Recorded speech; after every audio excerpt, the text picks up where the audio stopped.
ഇടുക്കി ജില്ലയിൽ off road jeep സവാരി നടത്തുന്ന ജീപ്പുകൾക്കായുള്ള കാര്യക്ഷമതാ പരിശോധന ആരംഭിച്ചു. കളക്ടറുടെ നിരോധനം വന്ന ശേഷമുള്ള പുതുക്കിയ മാനദണ്ഡങ്ങൾ അനുസരിച്ചാണ് പരിശോധനകൾ പുരോഗമിക്കുന്നത്.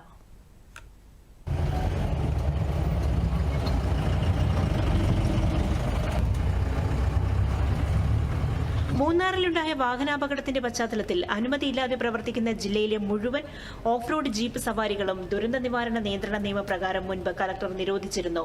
തദ്ദേശ സ്വയംഭരണ വകുപ്പ്, പോലീസ്, മോട്ടോർ വാഹന വകുപ്പ് തുടങ്ങി വിവിധ വകുപ്പുകളുടെ മേൽനോട്ടത്തിൽ സമർപ്പിക്കുന്ന പ്രോജക്ടുകൾക്കാണ് മാനദണ്ഡങ്ങളുടെ അടിസ്ഥാനത്തിൽ പുതുതായി അനുമതി നൽകുന്നത്.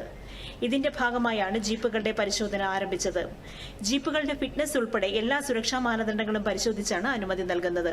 ടൂറിസ്റ്റുകളുടെയും നാട്ടുകാരുടെയും മാത്രമല്ല ജീപ്പ് ഡ്രൈവേഴ്സിന്റെയും ജീപ്പിൽ യാത്ര ചെയ്യുന്ന ആളുകളുടെയും സേഫ്റ്റി ആണ് അതിന്റെ മെയിനായിട്ട് നമ്മൾ ഉദ്ദേശിച്ചിരിക്കുന്നത്.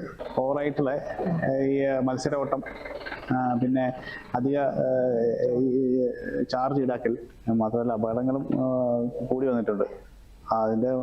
അതിന്റെ ഒരു പശ്ചാത്തലത്തിൽ ജില്ലാ കളക്ടറുടെ നിർദ്ദേശപ്രകാരമാണ് നമ്മുടെ രാമക്കൽമേടും ഇങ്ങനെ ഒരു ചെക്കിംഗ് ആരംഭിച്ചിരിക്കുന്നത്. ഓഫ് റോഡ് ഡ്രൈവർമാരും പരിശോധനകളെ സ്വാഗതം ചെയ്യുകയാണ്. വണ്ടികളെ സംബന്ധിച്ച് ചില അപാകതകളൊക്കെ ഉണ്ടായിരുന്നു. സീറ്റ് ബെൽറ്റ്, അതുപോലെ ഹാൻഡ് ബ്രേക്ക് സിസ്റ്റം, വളരെ ചില പരിമിതികളൊക്കെ ഉണ്ടായിരുന്നു. അതെല്ലാം ഞങ്ങളെല്ലാം റെഡിയാക്കി പുതിയൊരു നല്ലൊരു സംവിധാനത്തിലേക്ക് സർക്കാർ കൊണ്ടുവരുന്നുണ്ട്. അതിനെ ഞങ്ങൾ പൂർണ്ണമായിട്ട് ജീപ്പ് ഡ്രൈവേഴ്സ് സ്വാഗതം ചെയ്യുന്നുണ്ട്. ഇതുവരെ 50 ജീപ്പുകളുടെ പരിശോധന പൂർത്തിയാക്കി. തുടർ പരിശോധനകൾ ഒരാഴ്ച കൂടി തുടരും. 100-ലധികം ജീപ്പുകളാണ് രാമക്കൽമേട്ടിൽ ഓഫ് റോഡ് ജീപ്പ് സവാരി നടത്തുന്നത്.